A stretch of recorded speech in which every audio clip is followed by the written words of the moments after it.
I don't even know how to start this. I've told this story a few times, but every time I do, I feel like I'm losing my grip on what really happened. Like it's slipping away, or maybe like I was never supposed to remember it in the first place. It was supposed to be a simple road trip, me and my buddy Eric just driving through small towns, staying in cheap motels, hitting local diners. We didn't have a real destination, just a plan to take the long way and see where the road took us. That Friday we had been driving all day, and by sunset, we found this rundown little motel off the highway. It wasn't much, peeling paint, flickering neon sign, but it was cheap, and we were exhausted. The guy at the front desk barely looked up when we checked in. He was older, maybe in his 60s, wearing a stained undershirt, and he spoke in this monotone voice like he was on autopilot. He just slid the key across the counter and muttered, "Room 6. No small talk, no welcoming attitude, just indifferent. The whole place smelled like stale air and old wood. The wallpaper was peeling at the edges, and the carpet had stains that I didn't want to think too much about. The room itself was just as bad. Stiff sheets, dim lighting, a tiny TV that barely worked. But it was a place to sleep, and that was all we needed. After dropping our bags, we grabbed some snacks from a gas station nearby and sat outside on the hood of the car. The motel was in the middle of nowhere, surrounded by fields stretching out into the distance. There were no other cars in the lot, no sound except for the occasional passing truck on the highway. Then across the field we noticed the light. It was coming from an old barn, probably half a mile away. It flickered like a busted security lamp, but something about it was deliberate. It wasn't random. Eric was the first to notice. "Dude, that's a pattern." I squinted at it, watching carefully. 3 short flashes. 3 long. 3 short again. SOS. At first, we laughed it off. Maybe it was just a weird coincidence. Maybe some teenager was messing around with a flashlight. But the more we watched, the more unsettling it became. The barn looked abandoned, its roof sagging, its wooden walls faded and cracked. There were no houses nearby, no reason for anyone to be out there. And yet, someone was signaling for help. I told Eric we should just mind our own business, but he wasn't having it. What if someone's actually trapped in there? He wasn't wrong. The way the light was flashing, slow, weak, it didn't seem like a prank. It seemed desperate. I wasn't thrilled about the idea, but I also didn't want to be the guy who ignored a possible emergency. We got in the car and drove down a dirt road that led toward the barn.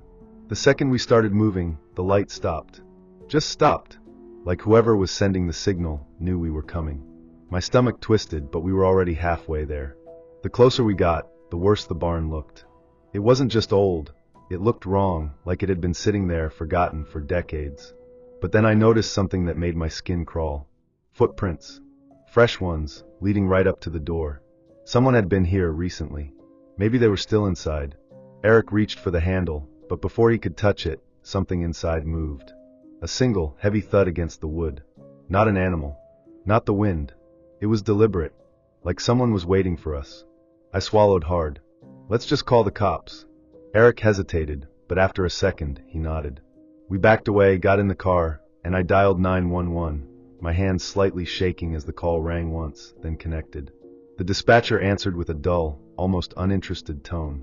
I told her about the barn, the SOS signal, the sound we heard inside.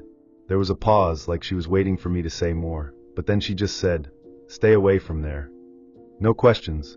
No, we'll send someone." Just that. And then she hung up. Eric and I looked at each other. "That was weird as hell," he muttered. We waited in the car for a while, expecting to hear sirens in the distance, but nothing came. No flashing lights, no police cars. Just silence. I felt this growing sense of unease, like we had stepped into something we weren't supposed to. The air around us felt thick, heavy, like the whole field was watching us. Eventually, Eric put the car in reverse, and we drove back toward the motel. The whole way there, we kept glancing at the barn in the rearview mirror, half expecting something, or someone, to come running after us. But the place remained still, its presence looming in the distance. We didn't talk much. I think we were both trying to process how unnatural that call had been. Back in the motel room, we locked the door, checked the windows, and just sat there listening. The place was silent. Not a single sound outside. No cars passing, no distant hum of traffic.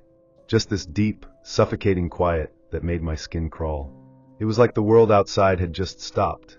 At some point, exhaustion got the better of me, and I dozed off. But I woke up suddenly, heart pounding, with no idea why. Then I heard it. A faint clicking sound. It was coming from the motel room phone. The phone wasn't ringing, but the line was open. I hesitated, then picked it up. Nothing. No voice. No static. Just dead air. I hung up, but as soon as I did, it started clicking again. Slow, deliberate. Like someone was on the other end, waiting for something. Eric woke up groggy, rubbing his eyes. "What's going on?" I told him. He grabbed the receiver, listened for a few seconds, then slammed it down like it had burned him. "We're leaving first thing," he muttered, his face pale. I didn't argue. The rest of the night stretched on in slow, unbearable silence. Every shadow in the room felt wrong, like something was lurking just outside our vision. Neither of us slept. We just waited for the sun to come up, trapped in that awful, endless quiet. Morning finally came, and we packed up fast. We didn't even bother checking out. We just threw our bags in the car and took off. As we pulled onto the highway, Eric slowed down. "Let's just check one more time," he said.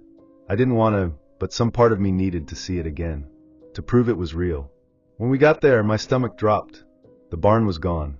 Not just empty, burned to the ground. The ground was blackened, scorched, like something massive had been consumed by fire. But there were no fire trucks, no police tape. Just ash, like it had never existed in the first place. We pulled over, stepping out slowly, afraid of what we might find. The air still smelled faintly of smoke, but the fire must have happened hours ago.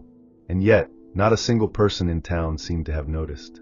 We went to a gas station a few miles down the road and asked the cashier about it.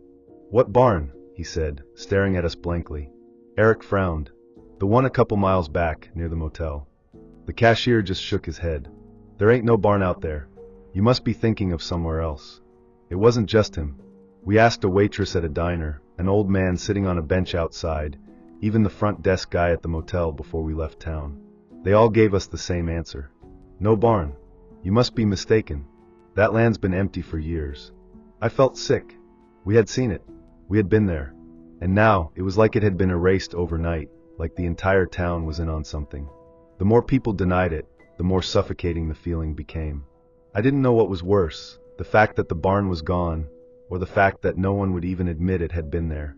Eric and I didn't talk much after that. We just wanted to get the hell out. As we drove, I kept looking out the window, half expecting to see that SOS light blinking in the distance. But there was nothing. Just endless road, stretching into nowhere. For weeks, Eric and I didn't talk about it. I think we both wanted to pretend it hadn't happened. But then the call started. At first, I thought it was just a prank.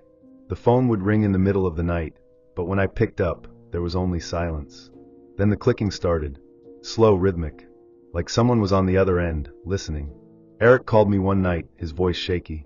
"Dude, I've been getting them too." One night, I woke up to a flashing light outside my apartment window. 3 short flashes. 3 long. 3 short. My stomach turned to ice. I shut the blinds, but I knew it was still out there. Then, just as suddenly as it started, it stopped. The calls. The clicks. The signals. Like whatever had been reaching out to us had given up. Or maybe it had found someone else. I tried to move on, but the feeling never left me.